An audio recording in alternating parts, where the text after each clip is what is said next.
স্বামী বকা দেওয়ায় গৃহবধূর আত্মহত্যা, প্রেমিকের বিষপান। আমাদের সমাজের দুরবস্থা দেখেছেন? আর স্ত্রী চলবে স্বামীর কথায়। স্বামী বকা দিয়েছে, কি হয়েছে? না, ঘটনা আছে। স্বামী বকা দিয়েছে পরকীয়া করার কারণে। স্ত্রী এমনই রাগ করলেন যে তিনি বিষ খেয়ে আত্মহত্যা করলেন, আর স্ত্রীর প্রেমিক তিনি বিষ পান করলেন। নাউজুবিল্লাহ। আমাদের সমাজের মধ্যে পোকা ধরেছে, আমাদের পরিবারের মধ্যে করোনা ভাইরাস চলে এসেছে, আমাদের পরিবার যেন ক্যান্সারে আক্রান্ত হয়ে গেছে। স্ত্রী চলবে স্বামীর কথায়, স্ত্রী চলছে পরকীয়া প্রেমিকার কথায়। কোথায় যাচ্ছি আমরা? একটা অসুস্থ পরিবারের প্রতিচ্ছবি আমরা দেখছি। আস্তাগফিরুল্লাহ, নাউজুবিল্লাহ।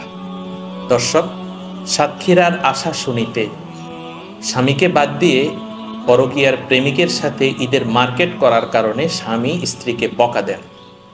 এতে করে স্ত্রী আত্মহত্যা করেন। আস্তাগফিরুল্লাহ, নাউজুবিল্লাহ।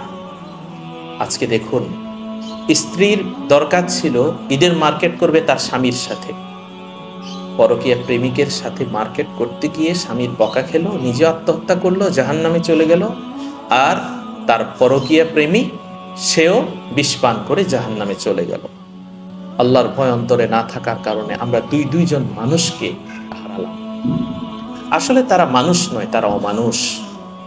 স্ত্রী চলবে স্বামীর কথায়, আর পরকীয়া প্রেমিক, যেহেতু তোর প্রেমিকের বিয়ে হয়ে গেছে, তুই আরেকটা বিয়ে করে তুই সুখে থাক, তোর কি দরকার আছে আরেকজনের বউ নিয়ে টানাটানি করা? এই কাজ করতে গিয়ে দুজনকে আমরা হারালাম। দর্শক, এই চিত্রটি আমাদের সমাজে রন্ধ্রে রন্ধ্রে রয়েছে। স্ত্রীকে বাদ দিয়ে স্বামী পরকীয়া করছেন, আবার স্বামীকে বাদ দিয়ে স্ত্রী পরকীয়া করছেন। তাদেরকে সতর্ক করছি, সাবধান, আপনাদেরও এই পরিণতি হবে। পরকীয়া বাদ দিন, নিজের স্ত্রীকে ভালোবাসুন, অথবা নিজের স্বামীকে ভালোবাসুন। আমি যদি আমার স্ত্রীকে ভালোবাসি, এটা সওয়াব। আপনি আপনার স্বামীকে ভালোবাসবেন মা, আপনি আপনার স্বামীকে ভালোবাসবেন বোন, এটাও আপনার সওয়াব। স্বামী স্ত্রীর সম্পর্ক শুধুমাত্র আল্লাহর ভালোবাসায় হওয়া উচিত। আল্লাহ সুবহানাহু ওয়া তাআলা বাংলাদেশের প্রত্যেকটি স্বামী স্ত্রীর ঘরে আল্লাহ তাআলা রহমতের ফাল্গুদারার বাতাস প্রবাহিত করুন এবং সুখে থাকুন প্রত্যেক স্বামী স্ত্রী। পরকীয়া প্রেমিক প্রেমিকা যারা রয়েছেন, ঢাকা পোস্ট পত্রিকার এই নিউজ দেখে আপনারা সতর্ক হন। আপনাদেরও কিন্তু অপমৃত্যু অপেক্ষা করছে। ভালো হতে যদি না পারেন, তাহলে কিন্তু খবর আছে।